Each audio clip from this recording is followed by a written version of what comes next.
Magandang araw mga Aldab Nation! May panibago na naman po akong update para sa inyong lahat. Pero bago natin ito umpisahan ay huwag niyo muna kalimutan na mag-subscribe sa aking YouTube channel at i-click mo na rin ang katabing bell button para maging updated ka sa mga latest videos na i-upload ko. At kapag umabot na ng 100,000 subscribers ang aking channel ay may sorpresa ako para sa inyong lahat.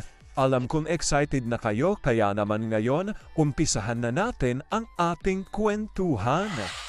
Ang pag-uusapan natin ngayong araw na ito kung saan Alden na binitaw ang salita kay Neng na hindi na raw ito natupad. Ano kaya ito? At ang tanong pa ng marami, bakit kasi sunod-sunuran pa rin si Alden sa taong ito? Sino ito at dahil daw rito ay tila napapabayaan na niya si Mengay? At ang nakakagulat pa ay may bibitaw na sa kanila. Gaano ito katotoo at may sapat nga bang ebidensya makakapagpatunay rito? Well, yan ho ang ating aalamin at pag-uusapan ngayong araw na ito. Pero bago ho yan, ay bibitinin ko muna kayo ng kaunting-kaunti lamang kung saan magbasa muna tayo ng mga nakakatuwang post ni My name is Theo01 sa Twitter. Kaya naman wag na nating patagalin pa. At sabi niya sa kanyang tweet, alam nyo, ba't hindi pinapansin ni A ang galit nyo sa kanya? Dahil nasa kanya na si M eh. Si M ang buhay ni A. Lahat ng sakit at pang-iinsulto na natanggap niya, natatabunan nyo ng presensya ni M sa buhay niya.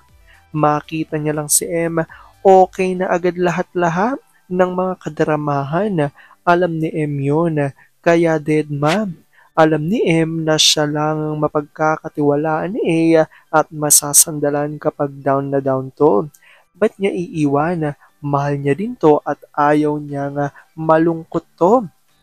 Hanggang sa kabilang buhay, mahal na mahal siya ni A. Lahat ay ginagawa nito, maprotektahan lang sila ng mga anak nila, kaya sorry na lang. Trust me, lahat ng nagsasabi kay M na iwanan na si A, mabibigo sila for life. Ano man ang mangyari, hindi hahayaan ni M na mag-isa si A. Never siya ang lakas ni A sa lahat ng pinagdadaanan nila. Siya lang ang babaeng handang mamatay si A pag nawala sa kanya. Never forget that, mga kurimaw. Alam kong tuwan-tuwa ako sa ating binasa pero ngayon pag-uusapan na natin ang ating main topic. Oops, wait lang, saglit lang to. May ipapaalala lang ako. Para sa mga bago pa lang sa aking channel, huwag niyong kalimutan na mag-subscribe sa aking YouTube channel at i-click nyo na rin ang notification bell para lagi kayong updated sa mga latest videos na i-upload ko at para maging parte na rin kayo ng aking Fanatics channel family. Well, alam pong super excited na kayo sa ating kwentuhan, kaya naman dumako na tayo sa ating main topic. Gaano nga ba katotoo na si Alden ay may binitawang salita raw kay Mengay na hindi na niya ngayon natupad? Bakit ba kasi tila nagiging sunod-sunuran raw si Alden sa taong ito? Sino ito at bakit dahil dito ay napapabayaan na raw si Mengay? At ang nakakagulat pa ay may bibitaw na sa kanila. Gaano ito katotoo at may sapat nga bang ebidensya makakapagpatunay rito? Well, alam kong super excited na kayong malaman yan kaya naman na huwag na nating patagalin pa. Una-una na nga Jay, galing sa tweet ni Larry 1973 at ayon sa kanya, if it's meant to be, it will find its way. Post mo ito Alden Richards, so kailan ka ba maninindigan sa totoo at hindi na magiging puppet ng Sparkle GMA? At kalakip nga rito ang tinutukoy rito ni Larry at ayon nga rito sa post noon ni Alden, if it's meant to be, it will find its way. Dahil dito, eto naging komento pa ng ilan sa mga netizens. Ayon kay JN Low, kapag nadarama niya na he's losing his grip on M and maybe it's too late. Sagot ni Larry, so an Aster Amoyo video are so announcing he loves to work with his wife. Nag-comment po ako syempre. Sagot ni JN Low, may nabasa naman akong reason daw niya kaya hindi sinasama si M sa HOR is because ayaw niyang i-involve si M sa politika. Ang babaw ha, Maybe nababasa niya o ng aliporis niya ang mga comments natin about him and M. Who is he fooling? Kaya niyang kalagyarin sa kontrobersya si M ba't hindi maisama sa work niya? Sagot ni Larry, napakatanga nang naniniwala sa alibay ng akla.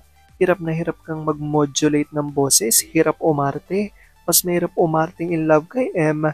Hindi ba? Sagot ni J-Lo, and the Armins truly believe yung reason why di pa nakakatuntong kahit minsan si M sa OFC ng husband.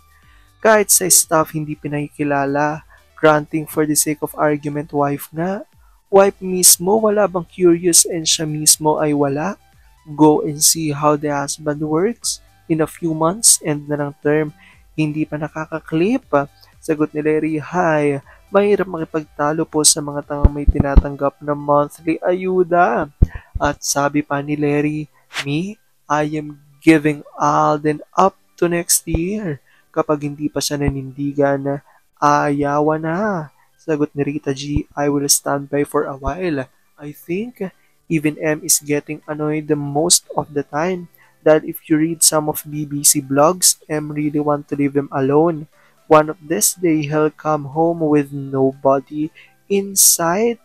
Sabi ni ex-creature, mukhang malabo po yung mangyari. May contract pa yata sa kamuning. Lifetime yata yon. Sabi ni Lim Lai Chan, habang buhay na siya sigurong magsisinungaling at paninindigan na lang niya. Mahirap kasi baguhin ang nakaugalian na. Sabi ni Jolly, si Alden parang aso kung saan tali sa ilong sunod-sunuran. Wala talagang pera at fame yatang nagdala sa kanya. Hindi marunong mag-isip, baka ginagawa na siyang puppet. At sabi ni Funky Tiger, paglaos na cause bibitawan na ng Ganid network niya. Before Aldab, sinabihan niyan to try enter Channel 5, who that time was recruiting talents, remember? Kaya nung may Aldab na, sasaluhin na yan ng APT. Ba't hindi papaso yung contract? Nagbumang Aldab, pinasign agad ng GMA. Fact, sabi ni Rita G. Hanggang nandyan at buhay si AGV sa GMA Sparkle, ang daling utuin ni A. Sabi ng karamihan, hindi naalis si Ace sa walang heart network. Yung sinasabing priority ang sariling family, mas priority niyang pag-aartista kasi lalo at si AGV ang may utos, forget everything. Ayan nga po ang ilan sa mga tweet dito ng ilan sa mga Aldab Nation source dahil kapansin-pansin nga daw ayon po ito sa mga Aldab Nation na bakit hanggang ngayon daw ay hindi makayang panindigan ni Alden na yung kanyang di umano'y sariling pamilya at bakit hindi niya kayang ipaglaban si Mengay ayon yan sa mga Aldab Nation source. Talagang marami ang nadidismaya na dahil hanggang ngayon nga raw ay hindi matapos-tapos ang pagpirma ni Alden ng kontrata dito sa kanyang mother network. Kaya naman hanggang ngayon nga ay hindi rin matapos ang pagbibigay sa kanya ng mga proyekto. Kaya naman marami nga ang mga Aldab Nation ang talagang nalulungkot dahil hanggang kailan nga raw ba ito mangyayari yung ganito na si Alden sa iba't ibang mga leading lady ipinapareha.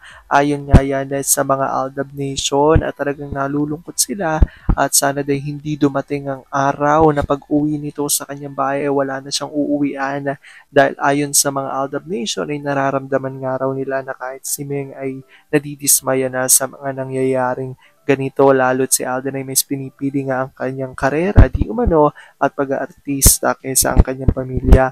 Ayon yan sa mga Aldab Nation at ang nakakalungkot pa ay ilan sa mga komento nga especially ng mga true-blooded Aldab Nation na matagal nang naninindigan at naniniwalang Aldab nature is real ay parang napapagod na nga rin daw at bibitaw na sila kung up to next year wala pa ring action si Alden at siya pa rin ay susunod sa kanyang mother network. Ayon yan sa mga Aldab Nation. Talagang nakakalungkot kung mangyayari ito na lalong mabawasan ng malalaking mga Aldab Nation ng ating fandom.